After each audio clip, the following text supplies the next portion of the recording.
What's up, guys? What's going on? I'm Paul. That's Pauline Theology. We're back. We're on Genesis chapter 15, verses 7 through 21. So we have just entered into that famous line, and now we are entering into another famous one. For me, it was R.C. Sproul. And Ben Stewart, but R.C. Sproul said, someone asked him about his life verse. He's like, life verse? He's like, the whole thing is my life verse. He's like, but if I was to say a very integral part of the why I do these things and follow, and he said it was this.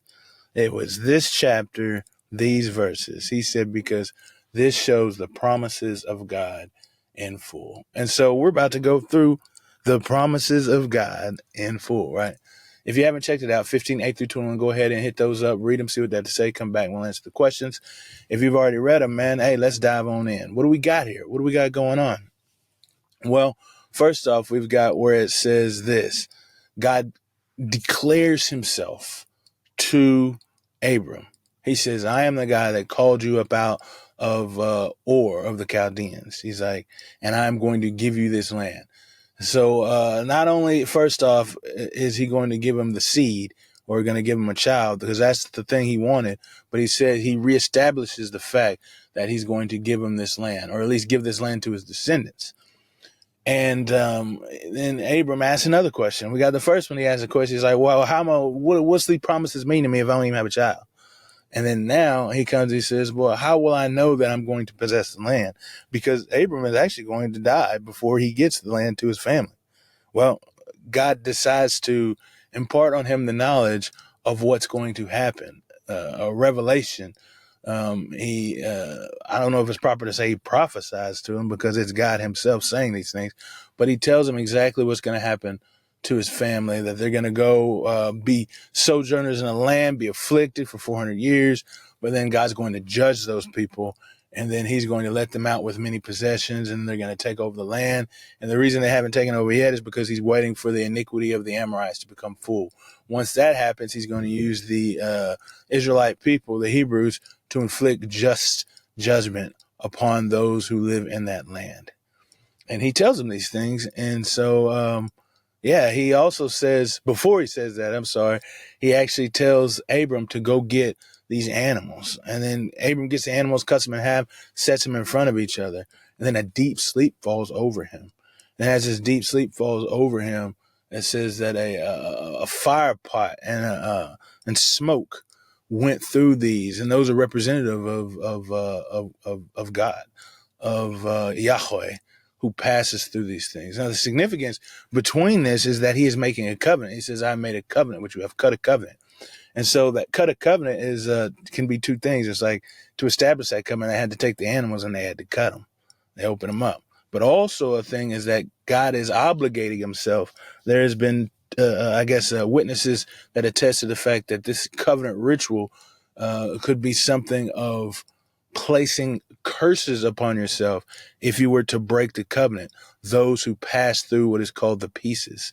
And Abram didn't pass through the pieces. God did not require anything of him.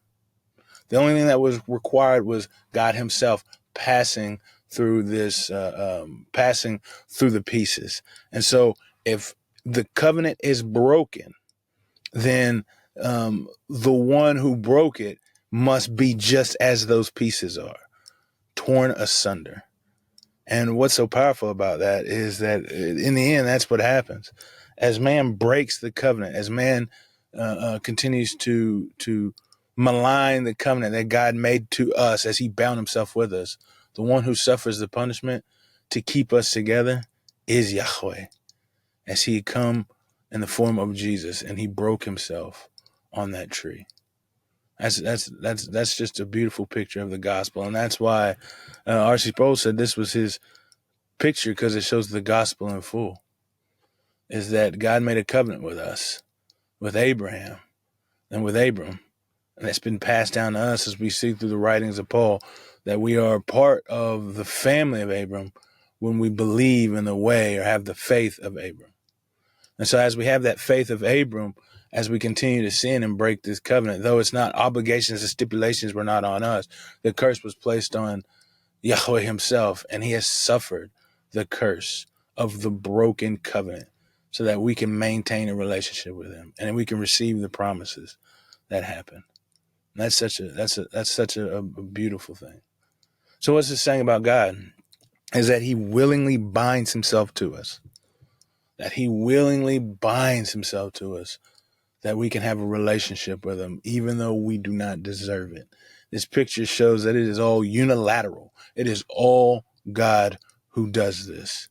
There's no way for the promises to be fulfilled save by him. And there's no one that's going to be punished if the promises are not fulfilled save by him. But they're going to be fulfilled because he doesn't break promises.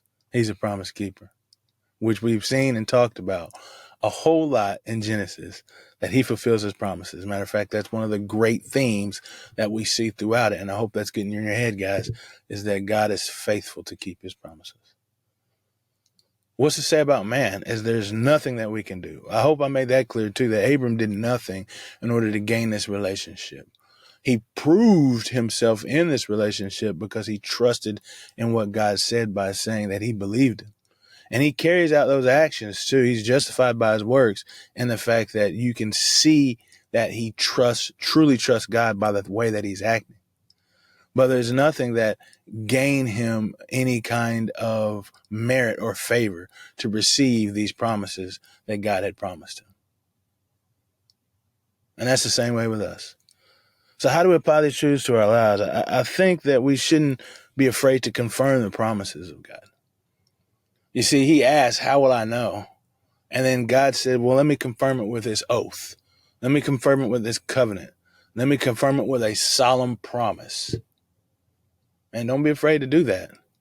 I mean, we see the patriarch. If he's the stand-up citizen, the guy that we're supposed to follow and look like, as Paul would classify it, in the understanding of what faith means and how we should live, then we should be doing this, man.